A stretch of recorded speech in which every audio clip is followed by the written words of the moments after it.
po ninyo. Tapos, magandang araw mga ka-idol. So, dito po tayo sa ano natin, alaga na biik. So, ano na sila, 28 days, malapit na po sila, hiwalay sa ina.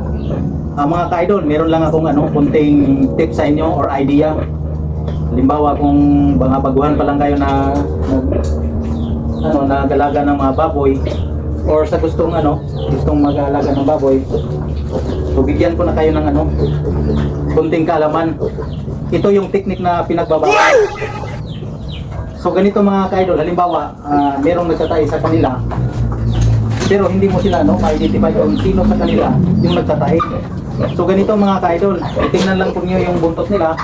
Ganito yung nakatabon lagi, posible po yan na nagtatay po yan.